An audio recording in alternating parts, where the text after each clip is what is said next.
everybody, this video we're just gonna cover how to set up the MQL scoring system inside Typeform, and I'll just give you a quick walkthrough of the framework that you can start if you're just starting out. This is going to allow you to prioritize the best leads, but also if you already have some historical data, this is going to allow you to enhance the quality of your segmentation. And what I mean by that is, in the example of the MQL scoring, how I explained the benefit, how I explained how it works, I showed how we use the BANT framework in order to qualify the leads for budget, authority, necessity, and timeline. And basically I want to share the B2B and the B2C example, mostly because with B2B, when you're asking these questions, you can be a little bit more direct. So you can, in a B2B application, literally ask like, how much money are you making? What is the problem you're trying to solve? Are you the one that is making the decisions? Do you have the money to make the decision? How much have you set aside? When do you want to solve this problem, right? Because people are more like open and direct with the questions, right? They are more intentional about their application, the reason why they're submitting their information. And with B2C, typically, depending on your funnel, what you're doing is you're not necessarily trying to get them to apply to sell them on something. Obviously, you wanna sell, but at the same time, you wanna make sure your application, your funnel, is coherent with the marketing message. And what I mean by that is just one of the examples of VShred. As we scaled VShred, obviously, if you were to think about a fitness application, right, it would be very weird if I'm asking the customer, hey, how much money do you make? Are you willing to invest on the call, right? Do you want to invest on the call right away? Are you able to make the decision in the call? It's like, if it's a fitness funnel, if it's a direct to consumer funnel, the form application has to be aligned with your VSL, with your marketing message, right? So in this case, we have to disguise the BANT framework in less aggressive questions, so like more indirect. And the reason why this is important is because it's going to drastically improve your conversions in the funnel. In addition to that, it's still going to allow you to qualify the prospect, but it's going to qualify the prospect in a way where it's coherent with the reason why they're there. So in the example of the online fitness coaching quiz, if the person has a need, we will translate that need into form questions that are related to their problem, right? So the other very, very important thing is to make sure everything in the form is 7th grade reading level or below, because on average in the US, people have a 7th grade reading level. And the way that I like to do this is I write the questions, I write the form, and then I ask ChatGPT to put it in the 7th grade reading level. And then I also sometimes go to Hemingway.app to make sure that the phrases there are making sense. So you can go to this app, and then let's say, for example, you can put this thing here, and then it's good. And then you can put this thing here, and then it would just pretty much show you if the sentences are too complex, right? So that way you can make sure that whatever you're writing is just clear and easy to understand. And in B2C especially, the way you're writing, it's also part of the copy, right? So whenever I'm asking somebody that is submitting a fitness assessment about their need, I want to touch on their pain point. I want to make sure that the way I ask the question is also part of the conversion process. So I could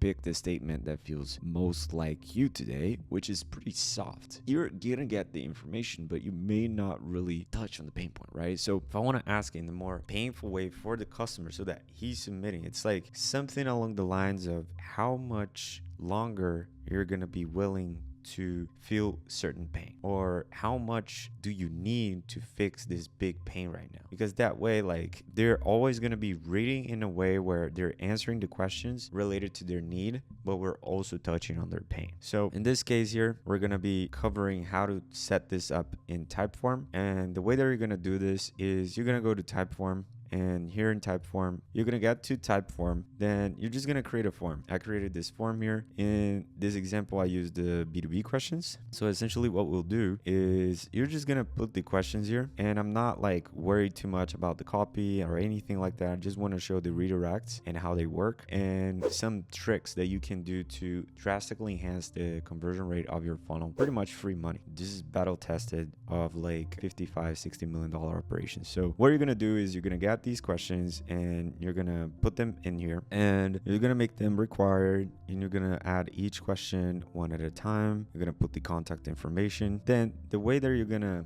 set up this scoring is pretty simple. You're gonna go to workflow, you're gonna go to scoring, and then for each question here that you want to attribute a score, you just want to put the score that you have set up. Okay, so it's gonna do that. And then we have our questions. We have the score of each answer, and then we just want to hit save. And once we hit save, what we'll do is here in the endings section, you're gonna select an ending, and then you're gonna select on the choose an ending type, you're gonna select redirect to URL. And then basically, I'm just gonna delete this so I can show you. When you select this in terms of the ending, you're gonna see the redirect to URL and end screen. So you will notice that there's this icon here. And this is where we're gonna put our scoring. So in this example, the scoring distribution that I personally use, you can use this, which is like basically dividing kind of fairly the tier distribution. The distribution itself here, like if it's 75, 72, whatever, doesn't really matter that much. The whole idea is to make sure that the high MQL leads are going to the best closers, the middle MQL leads are going to the strong closers. Sometimes these are the same, and the most important thing is that the tier 3 leads are going to the tier 3 closers, because the worst thing it can happen as you scale or as you're generating more leads is that you're going to be adding new closers to the calendar. These closers, if you're adding 2-3 closers and you had, let's say, 2 to 3, so a total of 6. If you added 3 new closers, it's half of your performance, and your performance is gonna dip. And what we're preventing this here from happening is that those high qualified leads go to these new closers, and we're hurting your process. So you can do this distribution. So in this case, 75 to 100, 50 to 74, 0 to 49. So I just go to job form and I put 75 here to 100, 50 to 74. And then 0 to 49. And then what we're going to do here, we're going to enter our URL. And here we want to just add the label, tier 1. I'm going to put redirect to URL, tier 2. And then here we want to also redirect to URL and put tier 3. So now I'm just going to show you an example from one of our clients that I would set this up.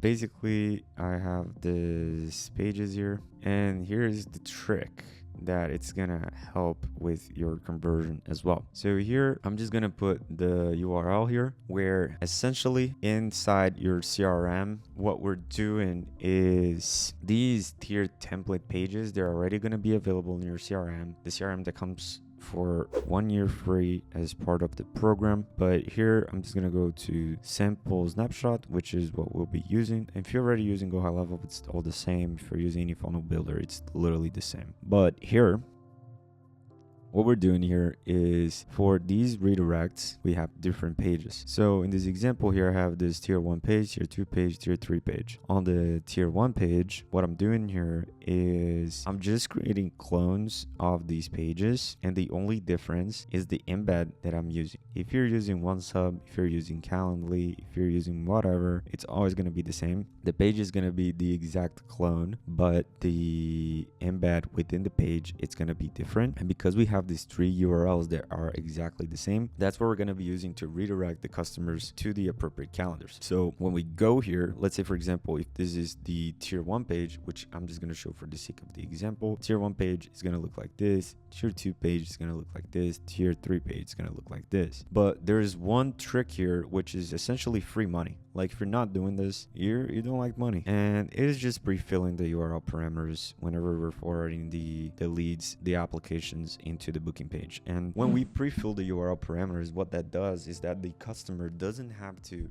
add the information again in the booking form. And by the customer not adding this information again, they will be more likely to schedule an appointment. So this is, you can test in your funnel. If you have enough traffic, run the A/B test. I guarantee you're gonna make more money. In our case, we generated a 5 to 10% improvement whenever we make this split test. So it's super easy to set up. That's why I'm sharing here with you. But essentially, we're having these variables here, like full name, email, and phone, right? So what are those variables in the booking forms? Any booking form, they have the same variables, and the only thing that we need to be paying attention to is the how we name those variables. So for example, here in Go High Level, if you have the calendar form, you just want to make sure that the query name here for, let's say, first and last name matches the query name here. So in this case here, if this is name, this has to be name. And if this is email, this has to be email. And phone, if there's a phone number field here, so if there's a phone number field here, this has to be phone. So basically, after we make sure these things are in place, what we do here is just in Typeform, we just do the shift 2 in a Mac to get the @ sign, and then we're just gonna put their first name. And then for you to combine the first name and last name, you just want to do the %20 and then last name. And then here you just put the same thing with email, and you put the same thing with phone. And then basically you just repeat this process. In this case, if this is tier 2 page, you would have in your funnel tier 2, but then you just repeat this process here.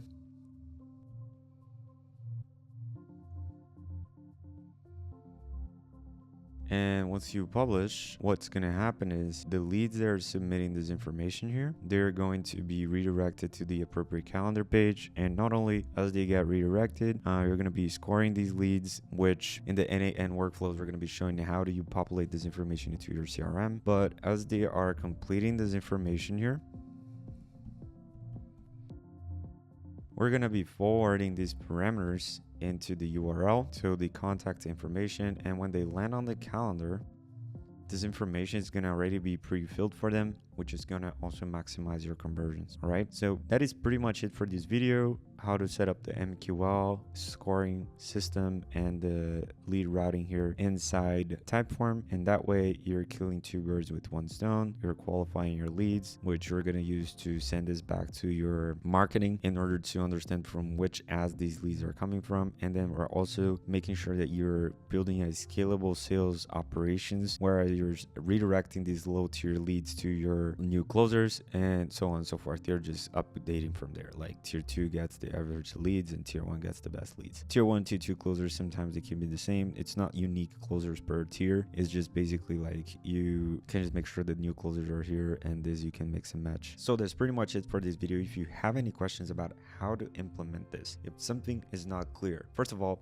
I would love to hear from you. I really thrive on feedback. So if I need to re-record this video because something not clear or I missed something or you think that it could be better explained, just please let me know. This is incredibly valuable for me. And in addition to that, if there's something that you're facing challenges with in terms of the tech, in terms of the implementation, also let us know, because we want to go above and beyond to make sure that you succeed. All right. So with that being said, thanks for watching this video, and I really hope you can successfully implement this and start getting results right away.